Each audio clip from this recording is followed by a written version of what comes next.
regardless of who you talk to in this community and many other communities, and when they start talking about elements and entities and activities that are important to the improvement and the development and the prosperity of a community, you know, some people mention economic development, some people mention programs, and some people mention entertainment, and some people mention downtown activities. But you know, they don't all agree on the importance of all of those things. But one thing that they all agree on is that there's nothing more important except God and family. There's nothing more important than education.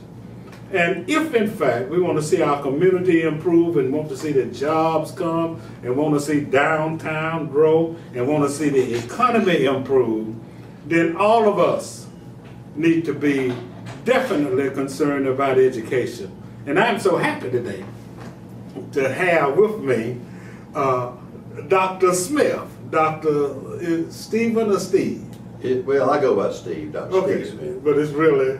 I don't even go by doctor. You want to know Dr. Steve. Well, I'm going to call you doctor because you've done so much. Okay. Steve Smith, who's the superintendent of schools for Bibb County. Now, I'm real happy about it because, and I'm gonna reveal a secret.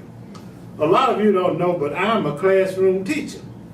You know, I taught school at Bella Hudson High School, and I taught school at Tompkins High School in Savannah. I taught school at Hubert Junior High in Savannah, and also at Lanier High School and at Central High School. So I understand and realize the importance of education and the kind of impact it has had on our community and can have on our community. So before the school year begins, and it's going to start very soon, I thought it would be important to have Dr. Smith to come and talk to us about a lot of things as it relates to education. But first, just tell us a little bit about yourself. Well, this is my 41st year in education. I started in 1973, and I started at Clark Central High School in Athens. But I really, you know, I had a lot of educational experience, both in the public education field and in the private education field, but I really don't feel like that I was a professional educator until 1982, when I came to Central High School under the influence of Mr. William Bell. Yep. And not only Mr. Bell, but the teachers who surrounded me in the classroom. I had Betty Parker, Betty Phillips, Martha Jones, Judy Hobbs, Algie Edwards, and Tom Simonton. And I tell people all the time, they completely surrounded me, and they were all outstanding teachers, and there's no way that I could have failed because of the support that they gave me during that particular time. Okay, that's very good.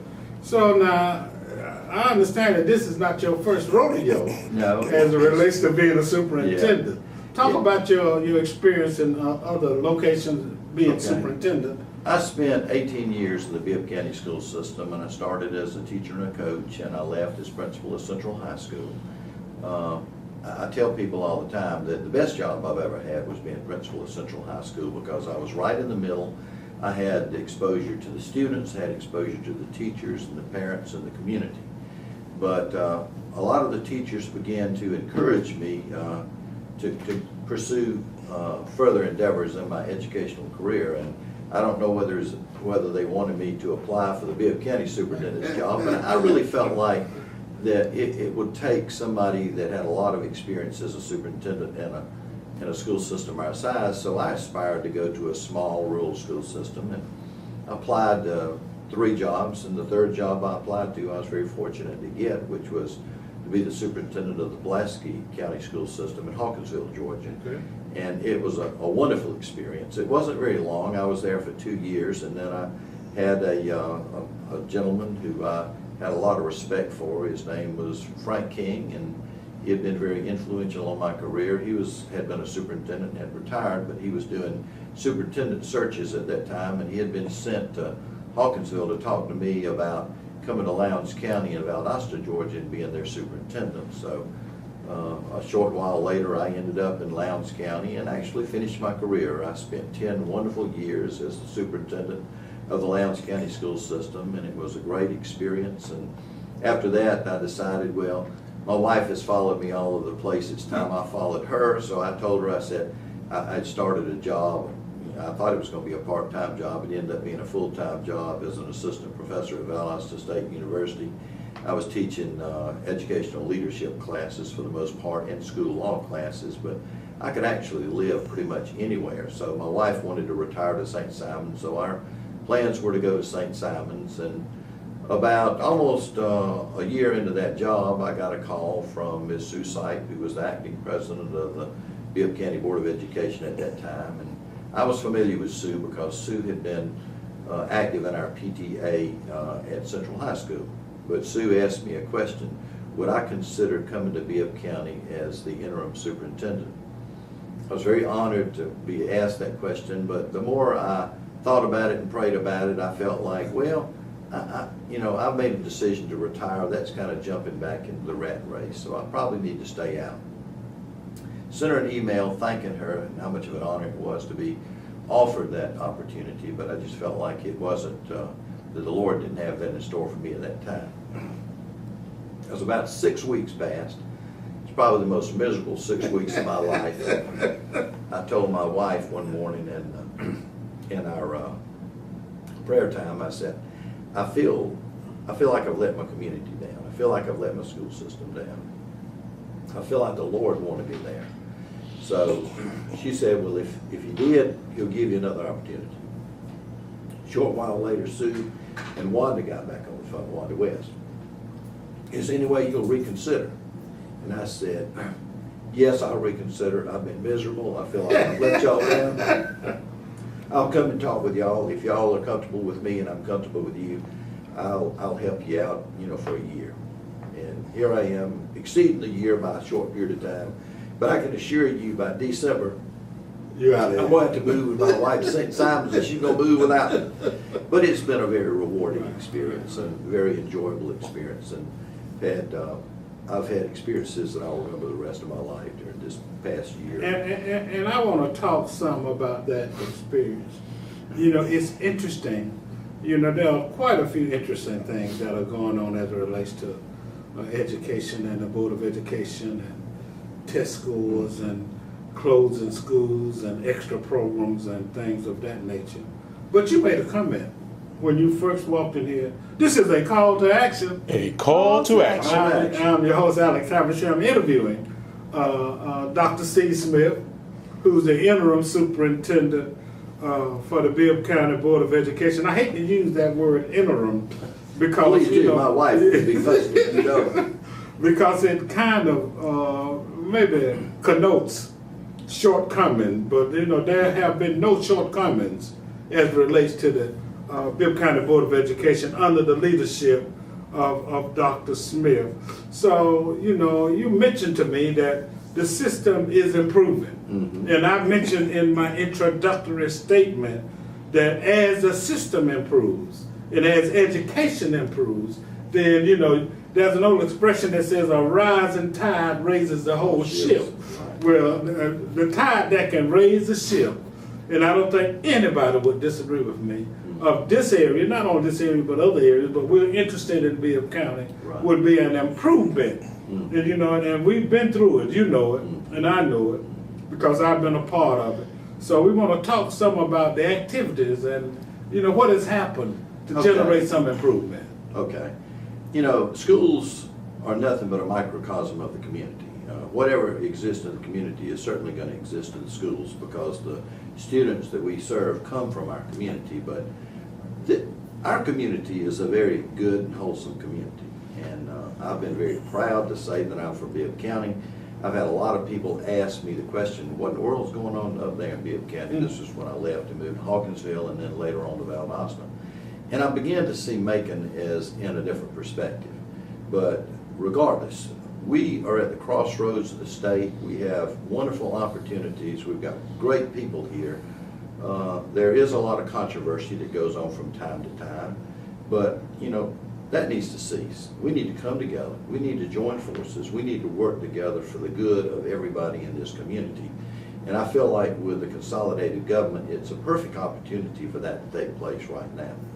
So I was glad to come and be a part of this whole process. Now, as far as the school system is concerned, I really didn't know where we were. I had a lot of people tell me things, and a lot of people that I'd worked with in the past were, they were anxious to talk to me about their perception of what was going on in the school system. But what I decided to do very early on was to take a survey and find out from the community.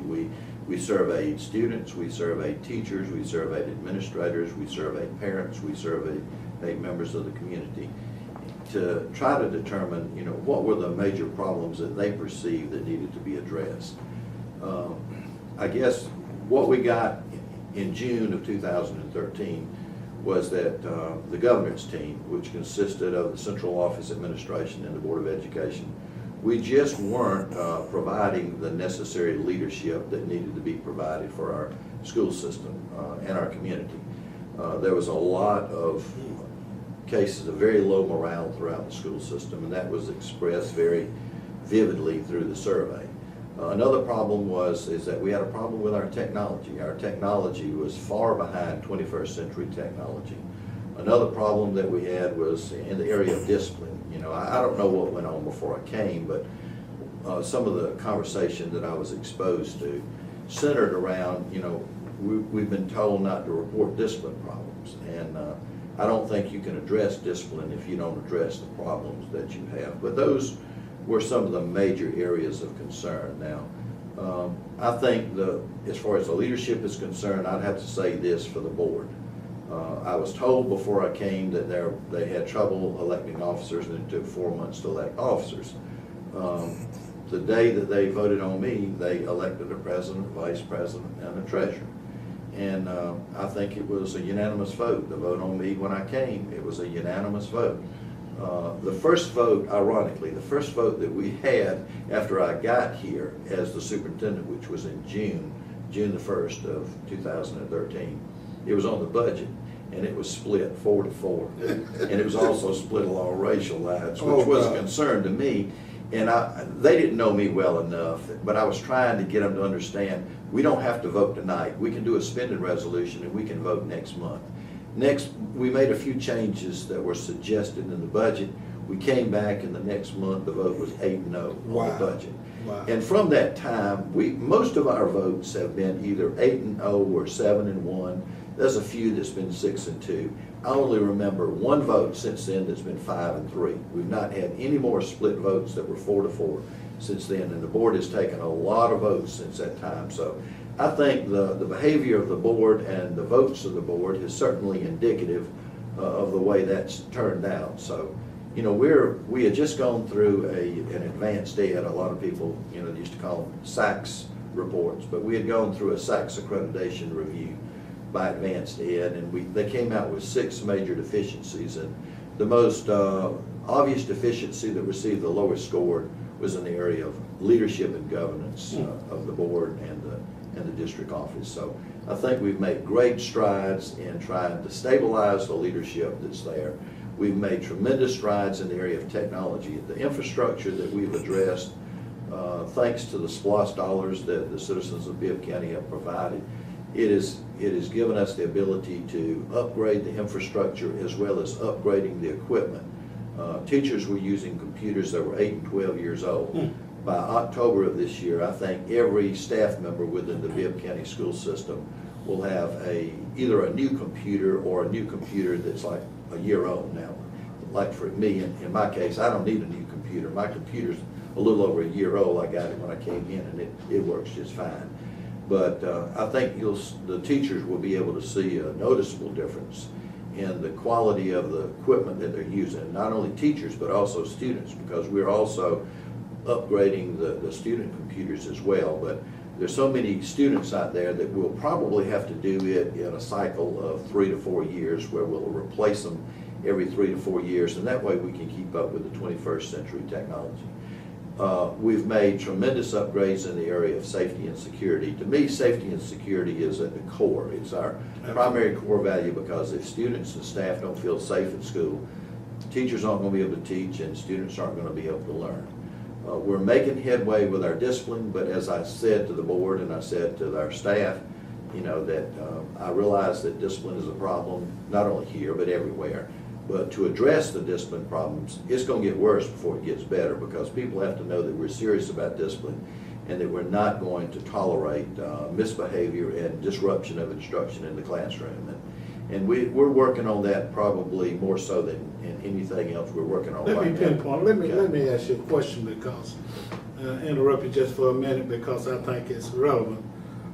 This is a call to action. A call to action. I'm your host, Alex Habersham. I'm interviewing Bibb County School Superintendent. He wants me to say Steve, but I'm going to call him Dr. Steve Smith. I appreciate your candor as it relates to discipline in the system.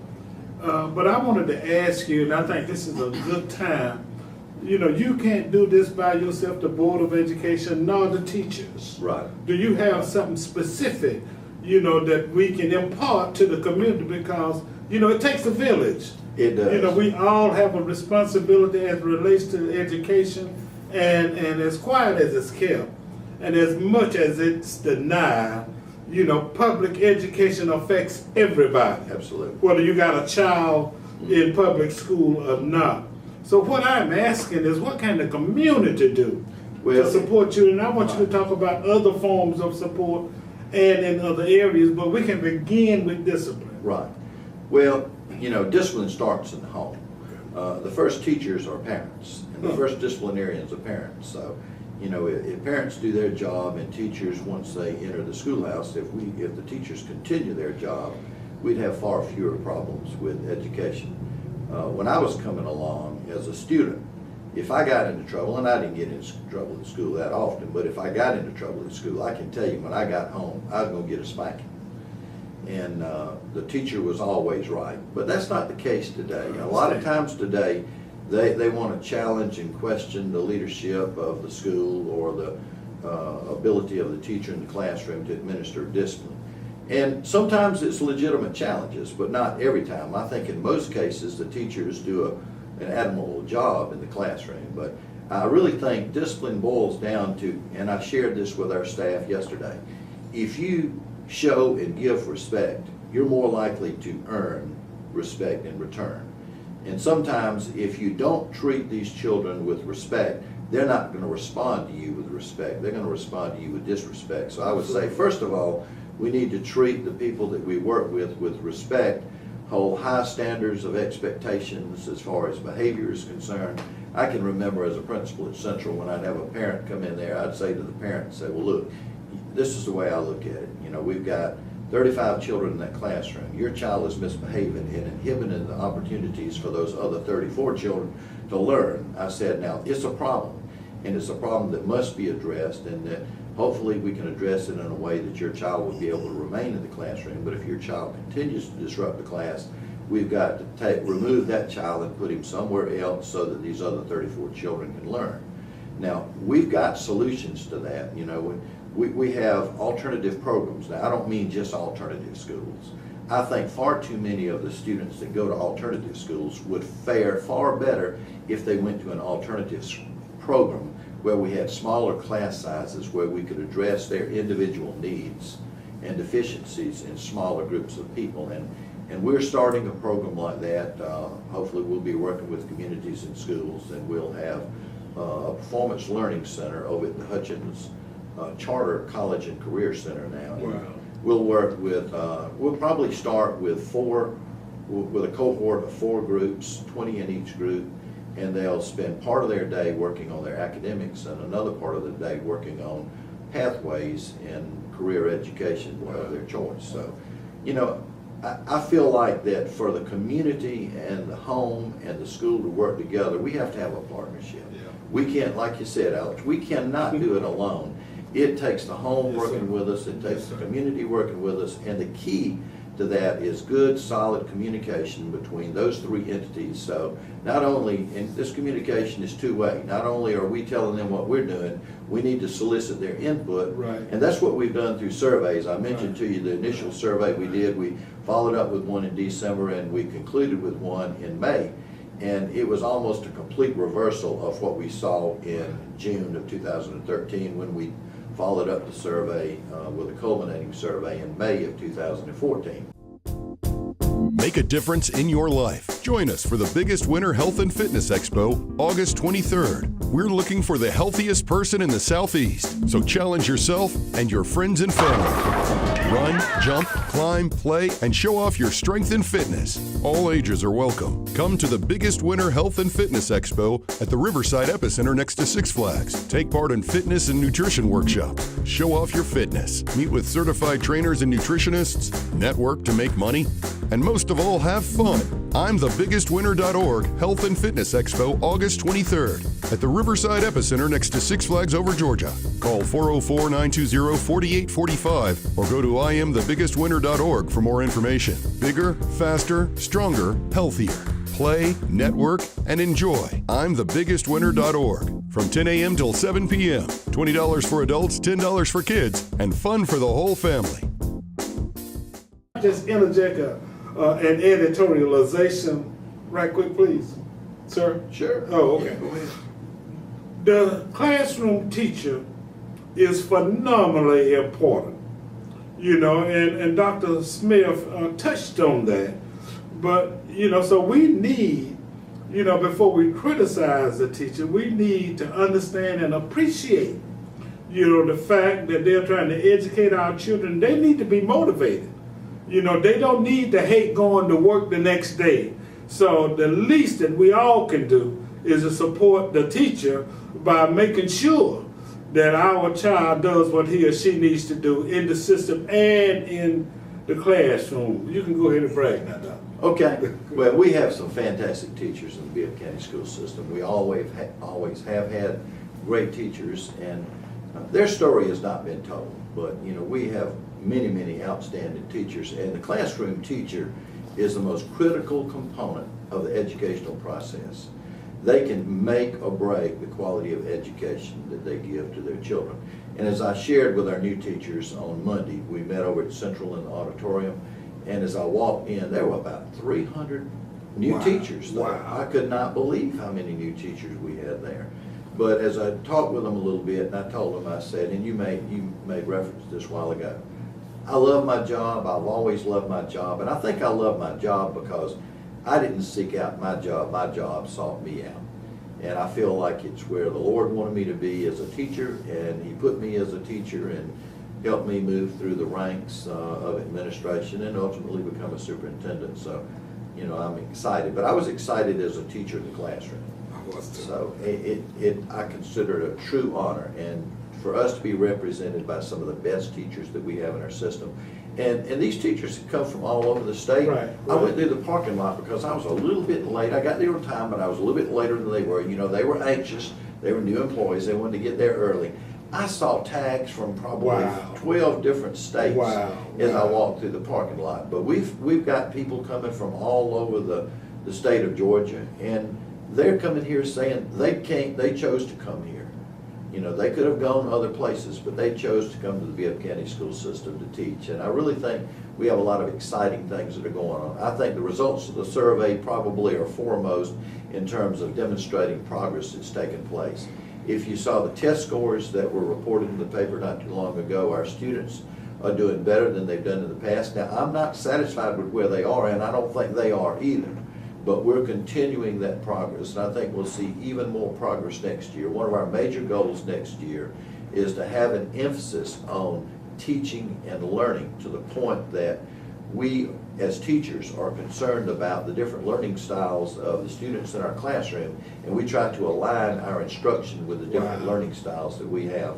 The technology improvements that we've made, those are fantastic. The facilities improvement, and that's one thing that Bibb County has always done a fantastic job with facilities. But we've had a lot of improvements over the course of the last year. I think there are great things in store for us in the future. I am looking forward to handing that baton off to my successor. But I think that we'll get a high-quality superintendent in here that will be able to pick up and move this to even a higher level. Right. Let me say this: the Welcome Center is one of the best kept secrets, you know, and I I guess they think it's like what's on Interstate 75. I don't know what people think. Right. You know, but talk about the Welcome Center, because when people come to me about problems with the Board of Education, I know you got kind of almost like a one-stop shop. Yes. You know. We're doing some restructuring at the Welcome Center, and I think it's going to be better than ever. We still have the Welcome Center, contrary to what some people might think. We've just restructured it a little bit different way. Most of the people that come to a school system, you know which department they come to? No, they come to the Human Resources Department. So rather than having to come downtown to 44 Mulberry Street and navigate the parking down there and walk up to the 4th floor or 5th floor in the Human Resources case, you know, we're putting the Human Resources Department at the Welcome Center. We're also putting our Professional Learning Department at the Welcome Center as well. And one of the things that I'm extremely proud of is we're putting a family liaison coordinator there. Now, you may say, well, why do we need one? We need one because a lot of people are intimidated about coming downtown to the Board of Education. They don't know how to get solutions to their problems. But we're going to put a person in there who's very familiar with the school system and can kind of intercede for these families. Wow. Or even students, the older students that may want to come. But they can tell them how to address problems and concerns that they may have throughout the school system. Now, am I correct in saying that, you know, that the Welcome Center is a resource to address, you know, concerns and problems and education or anything that's connected with the Board of Education, so the citizens and the parents or what have you don't have to be confused as it relates to what department handles this, what to do in this situation or the other situation. It's probably going to take us by January to get that position filled. But once we get that position filled, they'll go to that office, they'll talk to that individual, and that individual will be able to direct them. And probably in most cases, that individual is going to actually take care of the problem so that they don't have to go elsewhere to get the problem solved. Now, we also have similar personnel in zones throughout the system. Wow. One of the biggest changes I think that we'll have this year is that our deputies are going to be aligned by zones. So that feeder zones. We're trying to create vertical and horizontal alignment between the feeder zones so that there's better communication between the elementary and the middle and the high. So I think that's going to make a difference. We're having targeted professional learning directed at teaching teachers how to do a better job. You know, we have this new teacher knowledge evaluation system, and in this process, a lot of them don't understand what's expected of them. That's our fault. We need to do a better job helping them to understand what's expected. If one is interested in, you know, receiving more information about the board or about some of the facilities, I mean, can you give us contact information? Yeah, they need to call Stephanie Hartley, who is our coordinator of communications. She can give them any information that they're seeking in regard to facilities and leadership and opportunities. We want to let me congratulate you. Well, thank you. You know, for the job that you've done for all of us in this community. I'm glad you're a homeboy. Well, I'm glad to be back home, but my wife's calling me to St. Simon pretty shortly, so. This is a call to action. A call to action. I'm your host, Alex Habersham. Have a great day.